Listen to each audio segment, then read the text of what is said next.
তুফান piracy করলি কেন? তোরা তুফান পাইরেসি করলি কেন জবাব দে। এদেরকে দিয়ে শুধু ওই টসটসি বৌদিদের পেছনে টেপানোটাই মানায়। ভাবাদার্স, আজকে শাকিব খানের তুফান সিনেমাটি অলরেডি পাইরেসির কবলে পড়ে গিয়েছে। অলরেডি সাইটে সাইটে তুফান সিনেমাটি পাওয়া যাচ্ছে।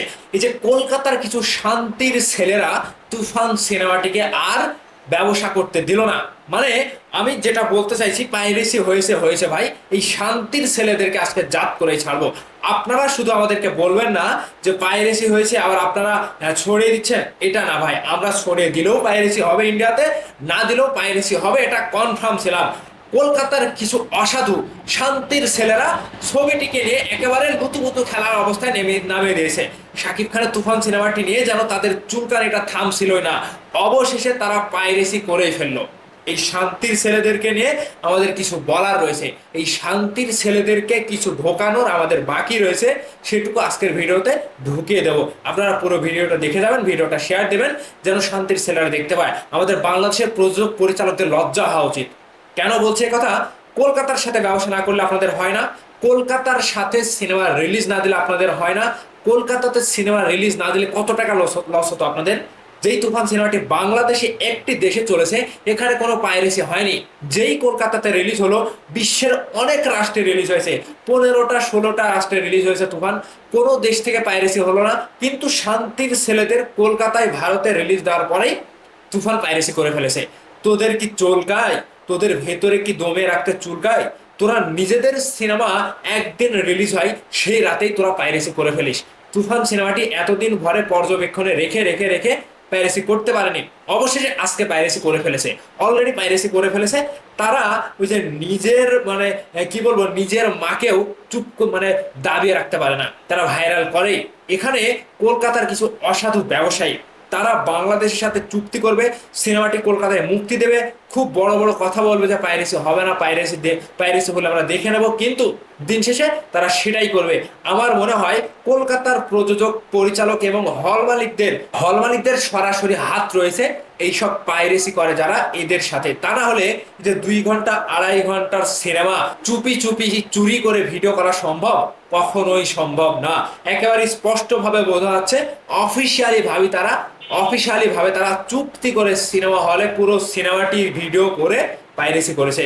তাহলে বাংলাদেশের একটি সিনেমা কলকাতাতে যায় আর তাদের চুলকানি উঠে কেন? তাদের সিনেমাকে বাংলাদেশে আসলে কেউ পাইরেসি করে? বাংলাদেশে এই সাহসটা আর কারো নাই।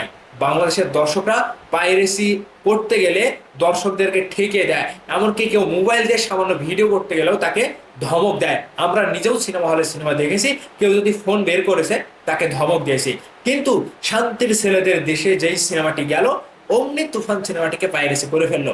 তাহলে তোদের যে একটা ধারণ ক্ষমতা, তোরা কি খেয়ে মানে তোদের মাথার বেন বুদ্ধি কোথায়? তোরা কি ওই যে মানে কি বলবো, মুদ খাস? তোরা কি মুদ খেয়ে তোদের মাথার বেন কি আওলা চালা হয়ে গেছে? তোদের কি চুলকায়? তুফান সিনেমাটি সারা বিশ্বে রিলিজ হলো, কোথাও থেকে পাইরেসি হলো না।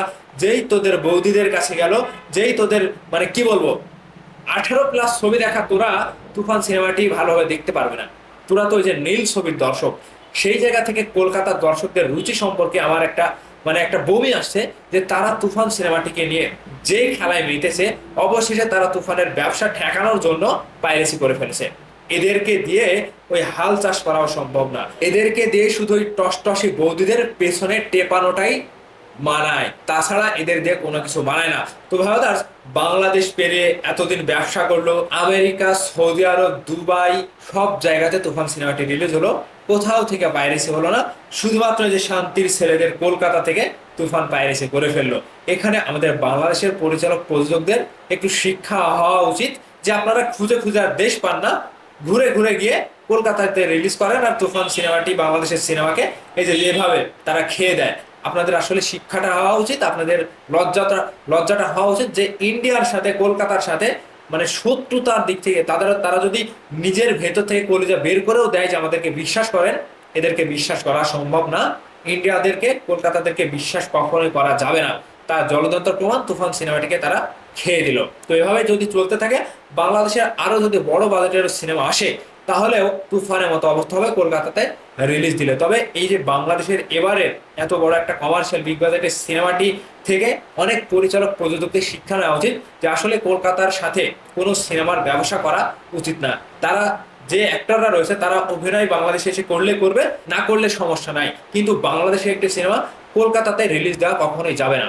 আর যদি করতে হয় সেই প্রযোজক এবং পরিচালককে মানি গ্যারান্টেড সিল স্বাক্ষর দিয়ে বলতে হবে যে হ্যাঁ, তুফান সিনেমাটি কলকাতাতে পাইরেসি হলে আমার এত টাকা জরিমানা কিংবা আমি এত টাকা দিতে প্রস্তুত, এরকম ভাবে তাদের সাথে মোকাবেলা করে কলকাতাতে সিনেমা রিলিজ দেওয়া উচিত। তো আমাদের শান্তির ছেলেদের জন্য আপনাদের কি বলার আছে ভিডিও নিচে কমেন্ট করে বলবেন। ভালো থাকবেন, ধন্যবাদ সম্পূর্ণ ভিডিওটি দেখার জন্য।